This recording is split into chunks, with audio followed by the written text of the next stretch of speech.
sabe? Não, não, e outra coisa que você falou aí, que eu me lembrei também que as pessoas diziam que à medida que a gente fosse usar mais computadores, mais equipamentos eletrônicos, a gente ia reduzir a quantidade de papel.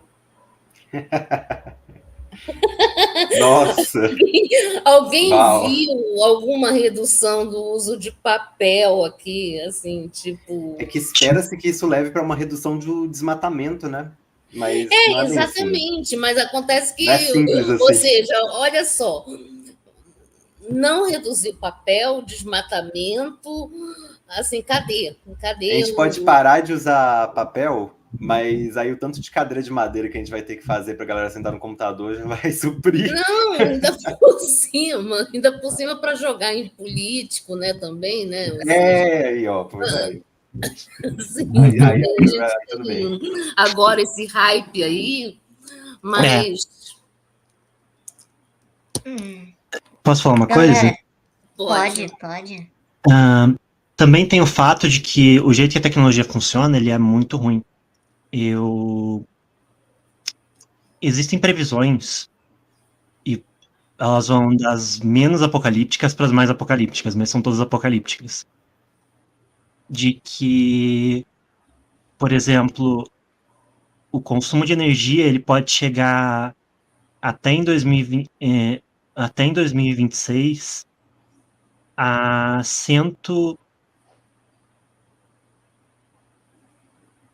a, desculpa, a 121 terawatts de energia.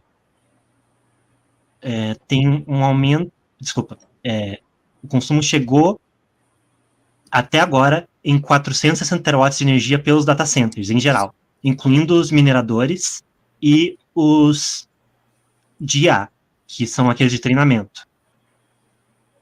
E a tendência é que esse gasto de energia que a gente teve até agora, ele vai dobrar até 2026. Então, até 2026 vai chegar a 920 terawatts de energia. Vai passar, o consumo de energia dos data centers vai passar de 3% do consumo mundial até 8% do consumo mundial de energia. E isso pode não parecer, mas é muita coisa, porque ele está roubando energia que normalmente seria usada por casas, e a gente está tendo que produzir mais geradores. E esses geradores, geralmente, não têm ido contra as políticas das empresas, tipo a Google ou a Amazon, de limpar o consumo de energia. Eles estão voltando para combustível Inclusive, fóssil. não, inclusive, assim, quando se fala, por exemplo, aquelas criptomoedas, existe recursos ambientais utilizados. Sim. A principal criptomoeda, a principal vilã da história da criptomoeda dessa tecnologia é o Bitcoin. Ela é a pior ideia que se teve, mas a que dá mais dinheiro. Na teoria, a blockchain ela tem usos úteis para questões de registros públicos e para armazenamento de dados eternos, mas se você fizer isso com prova de trabalho, você vai só queimar o planeta. Existem outros jeitos de manter esse sistema seguro. Existem jeitos mais eficientes, mas o ponto é que o jeito mais eficiente não é o jeito que dá dinheiro. Exatamente. Já é de praxe, né? Inclusive, é interessante a gente ver que esse perfil digital, ele copia o perfil material, sabe? A gente vê que, por exemplo, no nosso lado material, né, físico e tal, a gente vê que, por exemplo, petróleo, né, ele é algo extremamente difícil de você adquirir, é algo que é caro, que talvez não seja o mais eficiente, o mais seguro, no entanto, é o que mais vale. E a gente viu esse mesmo perfil com o Bitcoin, que é meio estranho assim, mas dá para criar esse paralelo. Só terminando, que eu tinha falado 3 pontinhos, né? Foi que é a questão do que eu estava falando, antes que eu fugiu a cabeça, mas enfim. O segundo ponto é que é o seguinte, a gente passou muitos anos, eu diria que assim, não apenas na cultura pop, eu acho que existem ensaios até mais antigos, meio que valorizando, hipervalorizando o avanço tecnológico, hipervalorizando a ideia de da criação de uma inteligência artificial, de um robô. A gente tem bons materiais de valor filosófico, né, que surgiram junto com isso, mas eles foram praticamente assim engolidos, né, pela imensa proporção de material que era só o seguinte: vamos hypar, vamos hypar, vamos hypar, vamos hypar, sabe? Então, tipo assim, por exemplo, né?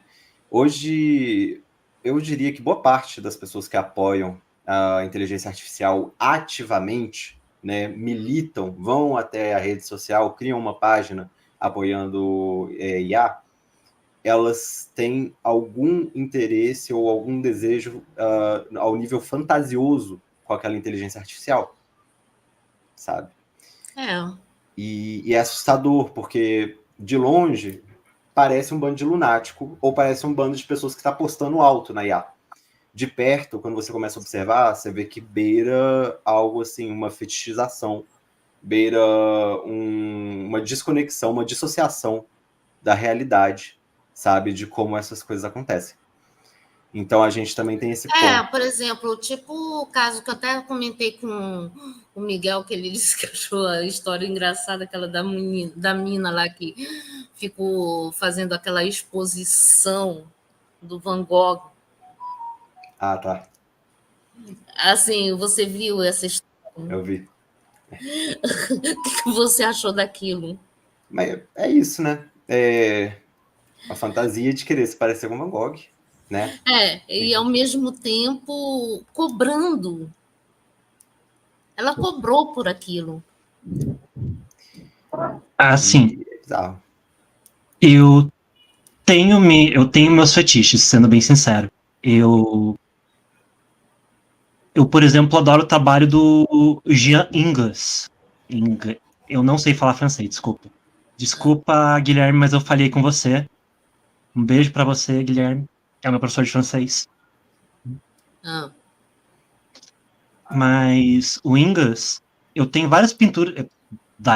Três pinturas que eu copiei do Ingles. Mas eu copiei. E eu não só copiei, eu adicionei coisas nas pinturas para deixá-las diferentes. Inclusive, eu posso até mandar depois, ou mandar aqui no chat pro. Sim, agora só que é aquela coisa, né? Sim. Ou seja, só que a mina lá, o que ela fez? Ela fez o prompt, as intervenções que ela fez foi no sentido de tentar disfarçar, por exemplo, colocar uns trecos na mão para esconder que de repente podia ser ficou um negócio muito tosco. Assim, Sim, mas o ponto é que ela não se deu ao trabalho de mesmo. Eu sei que o meu trabalho não se compara ao do Ingles, que ele é tosco comparado com o do Ingles, mas ela não se deu o trabalho de se debruçar sobre o trabalho do Van Gogh e pegar o que ele tinha. Ela não pegou uma admiração verdadeira pelo Van Gogh e lhe seguiu a técnica não, dele. exatamente, coitado do Van Gogh. Eu fiquei com pena do gato. Mas isso é fantasia, gente, né? A fantasia, ela é aliada da massificação nesse ponto de que se perde o valor real de uma obra e o valor... Mas tá legal isso aí. É muito legal. O valor Sim. da obra massificada se torna apenas o valor estético, né? E o valor de mercado, mas assim, aí entra em outra parte. Mas faz parte, né? E o último pontinho que eu queria ressaltar que é o seguinte: a gente tem que lembrar que essa tecnologia, né, ela não veio com esse objetivo, vamos dizer assim, de vamos gerar arte, vamos gerar imagem. Na verdade, o que acontece? A gente tem uma tecnologia que foi desenvolvida inicialmente para setores militares, sabe, de desenvolvimento. Inclusive, o setor militar desacreditou no início, falou assim, olha, isso não vai nos ajudar em nada, a gente não está interessado, sabe, e tal. E aí, o que acontece? Olha só que interessante. Essa tecnologia, ela começa a ganhar esse investimento, principalmente por parte de governo, entidades governamentais, para aumentar a quantidade de poder de dados que elas tinham. Quando ela faz isso, ela tem acesso a, por exemplo, fazer uma imagem que ela é muito bem feita ali, tipo, atrai uma coisa até sexualmente comestível para as pessoas. E aquilo ali se torna o desejo comum da sociedade. Aí a gente tem um avanço, porque as pessoas começam a falar assim, poxa, eu desejo IA. E aí começa a trazer dinheiro. Aí o setor militar, entendeu? É estratégico pra caramba isso. Aí o setor militar foi lá e falou assim, opa, agora eu compro a ideia. E aí a gente vê o que a gente vê hoje, que é exércitos usando inteligência artificial para matar pessoas. E aí é interessante porque isso foi meio que uma faca de dois gumes, porque o que acontece? Agora o setor militar não está mais interessado na IA generativa, ou está menos interessado pela IA generativa nesse aspecto de geração de imagem e tudo mais, e está começando a haver parar um pouco esse financiamento governamental, embora ainda tenha esse financiamento governamental em cima desse tipo específico de IA, sabe? Começar a investir em outros tipos. Mas ainda assim, aí você vê como é que é maldoso, né? Exatamente. Tem umas Estratégico. coisas assim.